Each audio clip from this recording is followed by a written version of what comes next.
Hi, it's Chris Walking here, and I'm with Richard Dixon, who is the boss man of the Yorkshire Property Guide, a very well-known estate agency pamphlet, newsletter, property pamphlet that gets thrown around the whole of Yorkshire. He's been dealing with estate agents for the last 30 years, and he has a very strong opinion when it comes to the current position with regard to the portals. And what has he got to? Why is he in a good position? Because he's been dealing with those estate agents the last 30 years, and sometimes you can be a bit too close to the coalface. So, Richard, talk to me and the world where you think UK estate agency is with regard to the portals. Okay, UK property portals. Probably the most interesting period that we've had in the last 20 years since Rightmove launched. We had a period where the last world event, which was the global financial crisis of 2007 to 2008, the main portal Zoopla and Rightmove basically put the prices up during those times, but obviously at that stage they weren't charging that much. Now we fast forward to another world event where we haven't really seen the full effects on the market. How is that going to affect people's costs going forward? And that's the main thing. And for me, you can't have a supplier with a 76% profit margin when we're entering into a phase that has been described as possibly the deepest recession in the last 300 years. Something's got to change. People can't do it. They may want to drag it out as long as possible. They may want to go down with the ship, as it were. But now I've never seen a situation where there's so much choice, there's so much pressure on Rightmove to change their ways. I personally don't think that they can, because as a PLC, they've got to look after the shareholders first. They're in a very difficult situation as to how to deal with it to keep their existing customers on board when they're dropping like flies. And I think already the situation is, for me, they're already mortally damaged. I surveying the numbers that are coming off at the end of every month. The end of April, 1st of May, I worked out there was about 275 offices came off across the country based on how you can search by counties. So that's only 1 to 2%. I'm expecting, and I hope to see bigger figures at the end of this month. If there isn't, then the campaign that people talk about it needs to refocus. It's had a 4-month period to establish itself. It's not even been going 2 months. There's 3,000 officers, 2,000 agents on to say no to Rightmove. There's lots of supporters across the Facebook groups.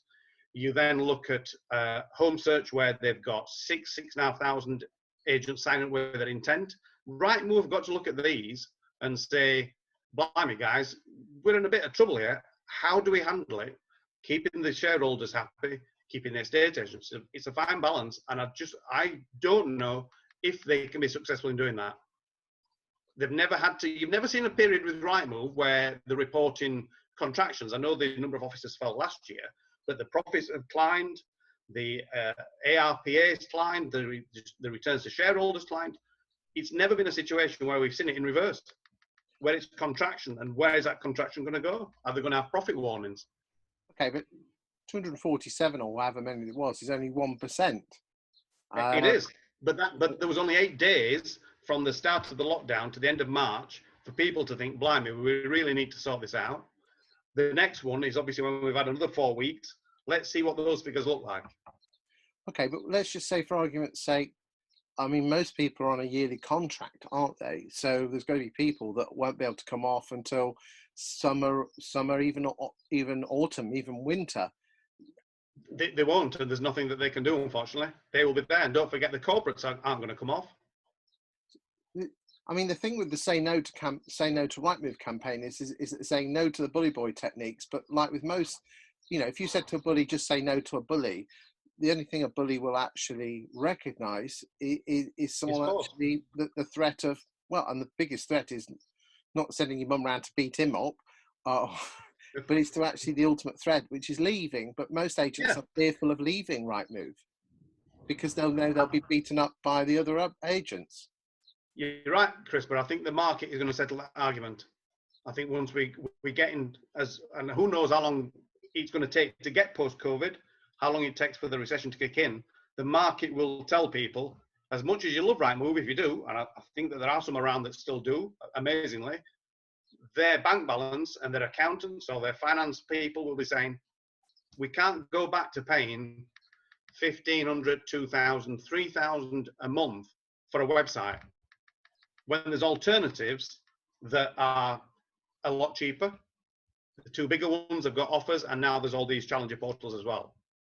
Okay. They've never faced such a challenge at the moment, and I just don't know what they can do. Okay, but the bottom line is that most people have got to make that choice themselves, and the fear Correct. of, you know, most agents, the fear of losing a listing is greater than gaining one. I still don't think that the message is one could say, is this message strong enough by the campaigns? You know, because the ultimate aim is that if they don't start talking, do you think they say no to Rightmove campaign? If you know, if Rightmove won't talk, won't be nice, won't see us as a partner at the industry, do you think most agents, do you think the say no to campaign should be actually saying, right, we've tried them for the last 3 or 4 months, they're not playing game, down tools are out? Do you think they should? Yeah, I think collectively they've got to say the end of June, everybody puts the notice in. Because Rightmove, I don't think are going to come back until after the 1st of July. Because if they start talking after the 1st of July and people don't like what they say, people will put the notice in. They're still going to get another month's subscription. They won't be off until the end of August. I think the message has got to be, we're off on the 30th of June. Bear in mind, up to within minutes of your contract expiring, you can still click a link and say, no, we want to stay. So the point is, there's got to be, the next stage is mass resignations, with a view that if they did talk sensible money and get down to the figures that are being bandied around, people pull the notice and stay. That's got to, for me, that's got to be the next stage. Okay, what is the solution? Do you think, I mean, if we all go to Zoopla or on the market, we're just going to create Rightmove 2? I mean, you've been on record to actually saying that you have no connection with them, but you have a particular soft spot for Rummage4. Why is and that? I've been following them for 2 years, long before any of this saying no to Rightmove came along. I've been following Rightmove obviously since it launched. It affected my business greatly, affected a lot of local publications. But I do think that there's got to be a change in mindset. People have not got to fear it. Okay, okay, coming back to Rummage4, because let's be honest, a lot of people say it's a fantastic bit of kit, but no one can actually explain it in words like I'm a 5-year-old. How would you describe Rummage4? How would I describe it? I would describe it as a basic search system that is easy to understand. Is that it's a place you go, you tell it what you want, and it finds it. It doesn't throw adverts at you. It doesn't take your data elsewhere. It doesn't get you bombarded with other messages. But the thing that I picked up on 2 years ago was the fact that it was working on geolocation. And I couldn't figure out, why aren't other portals or other developing sites going down this route? It's theirs. Okay, Google is theirs, the biggest search engine to use it. So basically what you're saying is that Rummage4 uses the power of Google to search for property, which fundamentally is what the job of a portal is, to put properties in front of people. It's the only portal that uses the world's biggest search engine. Why wouldn't you tap into the power of the world's biggest search engine to find property? Google, of course, were going to get involved in a property portal years ago, but they dropped it. But why wouldn't you configure it so that you can help you find properties specifically that suit your needs and budget? Okay, so, you know, not many people are on it. Would you suggest to agents that they go to, say, Zoopla or on the market in the short term as a stopgap as they get to go with Rummage4? Yeah, the situation I see as the relationship with Rightmove is, if you're in a bad personal relationship or you're in an awful job, you're desperate to get out, sometimes you would just latch onto the next job that's there. It gets you away from it. You go to the next partner that might not be the best partner for you, but it might go on to become a great relationship. You need the stepping stone. You might be happy staying there, but I think also while you're doing that, you've got to assess, there's lots of other companies out there vying for your business. We need the competition. The market's got to be opened up. The portal market has got to be opened up. It's got to be a free market. I'd like to say thank you for your time today, Richard. Those 10 minutes have flown by. I just want to say for the record that Richard is not involved with Rummage4, neither am myself. I'm neither you're involved with any portal. You just felt very strongly you wanted to come on to the Watkin camera. So thank you for your time today. And if you want to contact Richard, give him a shout on the link that I've put in the link. Thank you. Okay, Chris. Cheers. Thank you.